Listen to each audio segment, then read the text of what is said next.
What up, YouTube? It's your boy Darius. I want to thank you guys for watching. You guys could be anywhere else in the world, but you're hearing me, and I really appreciate that. If you guys have any recommendations, leave in the comment section. I'll get to it as soon as possible. But what we're about to do right now, about to react to How Good Was Bill Russell Actually? By Nonstop Sports. I think that's the name of the channel.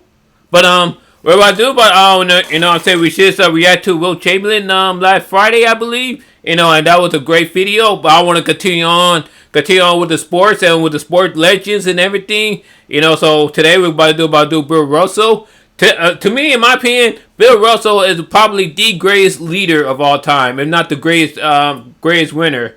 Do I think he is the greatest basketball player of all time? Probably not, you know, most likely not. Do I think he's the greatest leader of all time? Absolutely.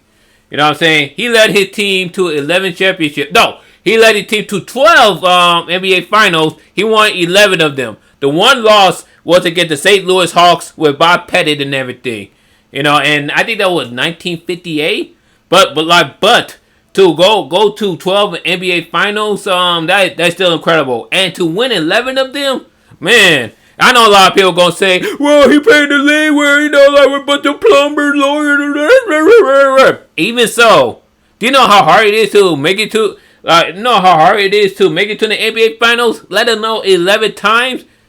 You know what I'm saying? Now people will say, well, he won't win 11 championship in modern era. Maybe not. Maybe not. But that did not take away the skill for Bill Russell. So we're about to appreciate the legend. Let's get on to it.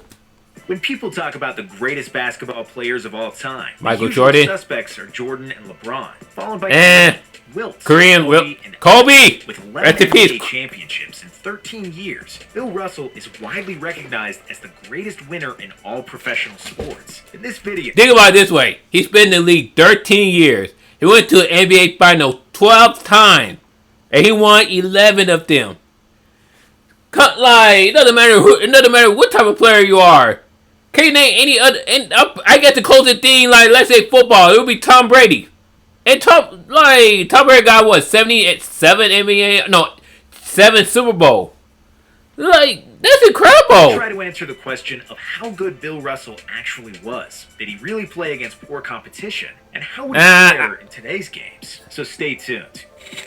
So, second pick in the draft and coming to Boston, Red Auerbach. I think he was drafted by the St. Louis Hawks too, but you know, because St. Louis, you know, like they had a extreme amount of racism. They had racism in Boston as well, but I heard St. Louis were worse at the time. You know what I'm saying? I'm not from St. Louis, so let me know how bad St. Louis was in terms of racism in the 50s. Basketball GM ever, with 16 rings as a coach and executive. That is incredible. Celtics already had Bob Cousy, who was the best NBA point guard. Yep, at the time he was. That is true. However, the team we're gonna do Bob Cousy later on, like couple weeks down the road. Not now. To the finals, and in Russell, Auerbach saw a missing piece that would bring his squad to another level. Exactly.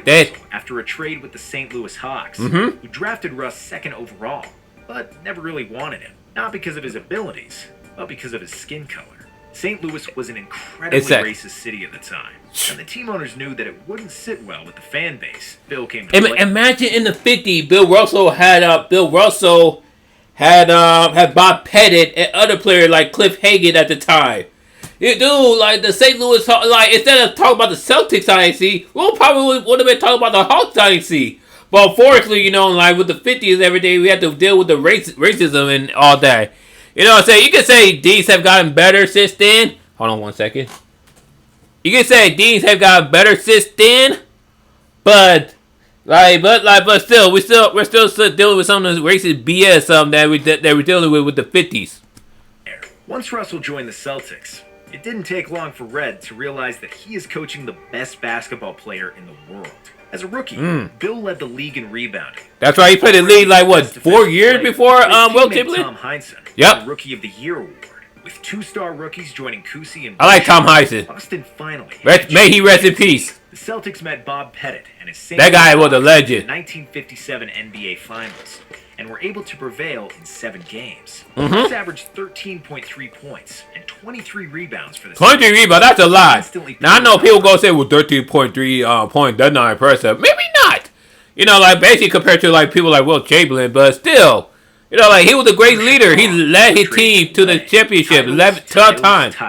Titles I do adore. Exactly. 1958, in Russell's second season, the Hawks would avenge their loss and win their first and last title in franchise history. From that point on, Russell and the Celtics held a firm grip on the championship trophy. That's like true. A mad Rottweiler, they wouldn't let go of it. From 1959 to 1969, Russell and the Celtics won every NBA championship. Except one. 1967, when Wilt Chamberlain finally managed to get over the Boston hump. I know, man. It took Wilt Chamberlain I personally think Wilt Chamberlain is the better player than Bill Russell, like in my opinion, you know what I'm saying? But still don't change the fact that Bill Russell was a better leader than Wilt Chamberlain, because Bill Russell won 11 championships. Wilt Chamberlain only won 2.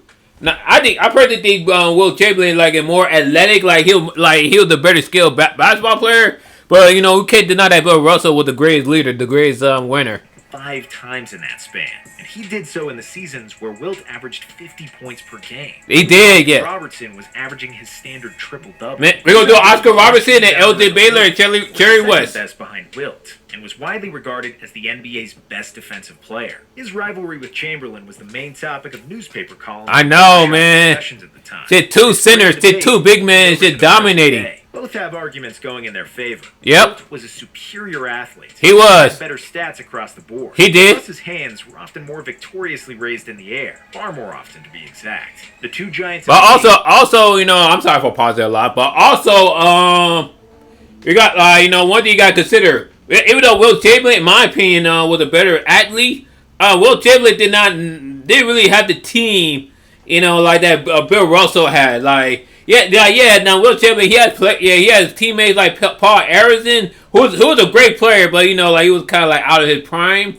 But by the time Wilt Chamberlain came in, and then he finally won one with Hal Greer and Billy Cunningham, 2 legends. And then when he went to the Lakers, it took us some time to win with Cherry West, and almost with L.J. Baylor, but L.J. Baylor had to retire before he could win one in 72. 8 times in the playoffs. Look at that. Teams won 7 of those matchups. I know. 4 Game 7s between Bill and Wilt, and all 4 went to Russell, even though all of them were extremely close. You see, Bill Russell had people like John Havlicek. He had players like John Havlicek, Bob Cousy, Bill Sherman, I think. Yeah, Bill Sherman. You know, Sam Jones, may he rest in peace. K.C. Jones, Tommy Heisen. You know, and I want to say Clyde Lovett. I think Clyde Lovett played for the Lakers. I could be wrong. Celtics had a superior team. Well, the answer is somewhere in the middle, and we'll try to explain that with some stats and quotes from both Russell and Chamberlain. We gotta see that, man. Bill Russell changed the way basketball was played. Bill Russell changed the game of basketball forever. In his first varsity game at college, Bill played against a 3-time All-American center and blocked his first 5 shots. Russell's coach called a timeout and said, "You can't play defense like that," because he had never seen a shot being blocked before. Basketball was a very horizontal game in the 50s. Russ was the first player to play it vertically. He was jumping straight up to block shots. He wasn't shooting underhanded scoop layups. He was the first center to lead the break coast to coast. Bob Cousy was the best NBA point guard in the 50s. At the time, yes. Russell, the Celtics introduced another new thing to the game, the fast break, which they perfected better than anybody. On the defensive end, Russell was a true pioneer, and this is where he had the greatest impact on the court. He was the first center who blocked shots, and the first one that played help defense. Extremely mobile at 6'10", Bill would often guard up to 3 players during one possession. Blocks were counted in official statistics at the time, but I'm sure both Russell and Chamberlain would rank at the top of the all-time list. They would have. That's why they didn't count the block shot list back in the 50s. You know what I'm saying? And I'm glad they changed that around, but I wish somebody like basically like one of the basketball nerds could sit down and actually watch like Bill Russell play. But who has the time? You'd say that his career average of 15 points per game, 44% shooting percentage, and 56% from the free throw line were mediocre numbers. However, when Russ came to the league, the average shot percentage was only 38%. Really? He was actually an above-average offensive player. Pretty much his whole... I think Ben Simmons would have fit in at the time. It wasn't about scoring. It was about passing that set him apart. Even though Will led the league in assists one year, Russ was the best passing big of that era. Wow. Number 6 is arguably the best outlet passer in the history of the game, and much of the Celtics' game plan was revolved around Bill's supreme rebounding and passing the ball towards the guards. See, he was an excellent defensive player. Yes, imagine if they had the Defensive Player of the Year award, like back then. I'm pretty sure Bill Russell would have probably won at least 5 of them. Maybe more, maybe less. Give it take a few, but I'm gonna say 5. Usually the 4th or 5th best scorer on the Celtics, Ooh. and has played with 8 Look at man, I had to do it to my boy Terry West. Those Hall of Fame nods wouldn't have happened without Russ. That's true. The brain, the muscle, and the heart of the Celtics. He was all that. How good would Russell be in today's game? Another often heard argument against Russell is also that he played in league with only 8 teams. Well, That's true. I say, the same things that worked for him also worked for his opponents. You know, other teams in the league also had only 7 teams to beat, and they could beat every one of them. Yes, it's impossible to dominate like that today, with free agency, salary cap, and frequent player fluctuation. However, that's not Bill Russell's problem. He did what he had to do. Went to 12 finals in 13 years. He did. 11 of them. It's fair to say that he couldn't have had a better career, and he has deducted titles from many NBA greats. Most notably Wilt and Jerry West. Especially Jerry West, man. Some of the more recent players, I'll go on a limb and say he wouldn't be the best player in basketball anymore. He would undoubtedly be a good player in any era, but I still think his 230 pounds... I still think, if he played the way down, they did back then, he probably would not have been, as good, but, I still think he probably would have been an all-star player. You know what I'm saying? I think that, I also think that Bill Russell will probably have the ability to adapt the new, system, because he was pretty fast for his era. He was he was a great defensive player. He probably would have been like a tougher Dwight Howard in a sense. You know what I'm saying? I could be wrong. I know people gonna say, Dwight Howard. Are you serious? Shaq in his prime. Yep. But that's the catch-22 across a 340-pound Shaq in his prime. But that's the catch-22, and the forever daunting and the forever meaningless task to compare eras. Even centers like Olajuwon, Shaq, and even some power forwards like Duncan and Garnett would dominate the 50s. You know what? I'll talk to my brother Marcus about this. I think in today's era, probably Bill Russell would probably be more of a power forward than a center. Of course, back then he was a center, but I think nowadays, with his moves and everything, he'd probably be more suits of today's power forward, in my opinion. Time machine to translate them to that time. And there was always the other side of the coin. Yep. Neil and Duncan were wearing cushioned Nikes and Reeboks, while Russell was playing in flat-footed Chuck Taylors. Shaq and Timmy were flying private with a team of doctors, assistant coaches. That's true. They did not have team medicine at the time. Guys were now employed by an NBA team. When Russell played, he was flying commercial. Sports science was not even a thing. Yep. The NBA was barely surviving as a league at the time. That's true. The most important thing is that Shaq and Duncan could learn the game from Russ. Well, Bill Russell only had Bill Russell if he wanted to learn something. That's true. That's true. That's a great point. That is a great point. That's a perfect point right there. You know what I'm saying? Modern guys nowadays, they have players back then they can learn from. While a player back then, they probably didn't have much player to learn from. You know what I'm saying? Think of Will Chamberlain. Who did Will Chamberlain learn his skills from? He probably, Will Chamberlain had to go outside of sport. He had to go outside of basketball. Do things like track and field and volleyball and things like that, to get his skills. You know what I'm saying? They weren't of course they were George Mikan, but you know what I'm saying. But nowadays, you have people like Shaq and Dwight Howard and all the other guys. They can learn their skills from Will Chamberlain. Best player of a team that won the 1955 NCAA title, lost only one game in a season. Russ was expecting to get the yearly award for the most outstanding college player. He didn't get it. The award went to somebody else because that player was white. Yep, unfortunately. Outraged and disappointed. And not unfortunately because he's white. It's unfortunately because that didn't give him the award because he's an African American, and unfortunately that's how it was back then in the 50s. You know what I'm saying? African American athlete, even if they were superior in all the categories, they often get looked over. Why? Because of their skin color, which I personally think is bullshit. But Russell swore that he would only care about one stat, the W. Exactly, that's what he did. Asked himself was, what can I do to make my team win? He read about and that's what he did. He made his team better. His game to try to match Wilt's numbers, and because he understood Wilt was a superior individual player, Russell played to his strengths and relied on his teammates. Did he have better teammates than Wilt for most of his career? Yes, he did. He probably did. But yes, he did. Teammates better because of Russ. Damn right they were. That's true. Himself said it best. Wilt Chamberlain on the Celtics wouldn't have been as successful because I was a scorer too. I would have taken the ball out of the hands of Heinsohn, Kusi, and others. That's actually a good point. Russell had the absolute focus when he played basketball. That's why I say Bill Russell is the greatest winner of all time, the greatest teammate because he made his teammate better. So that's a great point. Up before almost every playoff game.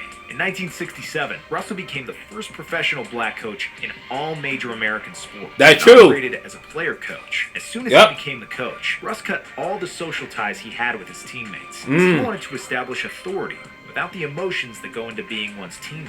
And that's what made Russell an all-time great. It was not his physical, it was his mental. Yep.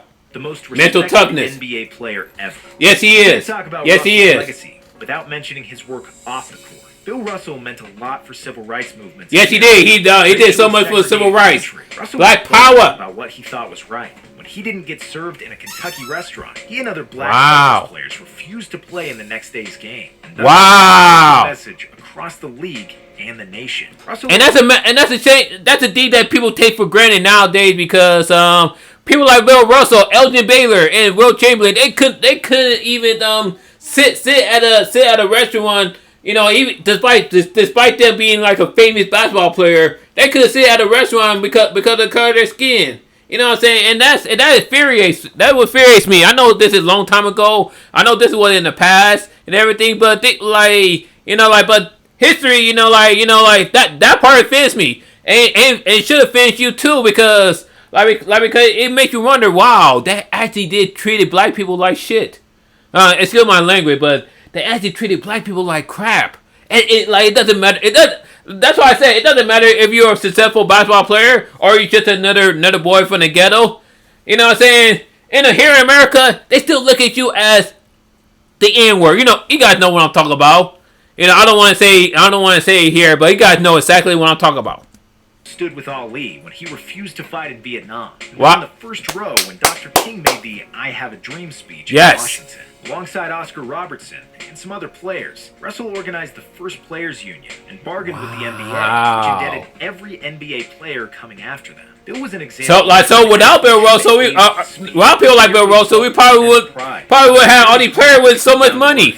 Bet you Ben Simmons. Impact on the game of basketball and the NBA is beyond measure, and that's why the great Bill Russell is the most respected basketball player in history. I agree with that. That was incredible. That was an incredible video of Bill Russell. Like I said before, in my opinion, he's the greatest winner of all time. Do I think he's the greatest player? Probably not. Do I think he's the greatest winner of all time? Absolutely. Absolutely. You know what I'm saying? And not only in the court, but out the court too, because he helped stand up for civil rights, like helped stand up for the NBA players and everything. You know what I'm saying? It'll be a sad day when he passed away one day. But as of right now, I'm glad he's still here with us. I'm glad that he still see the game evolving from his time to now. You know what I'm saying? Bill Russell, man. You know what I'm saying? There was an interview I saw with Wilt Chamberlain, like someone say, I'll put Michael Jordan number 1, I'll put you number 2 because you only got 2 rings. Wilt Chamberlain was like, I'll talk to my friend of mine at least once a week. You know what he say about Michael Jordan rings? He say what? He doesn't say anything about it because he got 11 rings. Bill Russell. That was a good one, Wilt Chamberlain. Rest in peace, Wilt Chamberlain. But what you got to think of Bill Russell overall? Let me know. Comment down below. Leave a like. Subscribe to your boy. You can check out my previous basketball video down here. What I did of Wilt Chamberlain. Peace, love, rock and roll.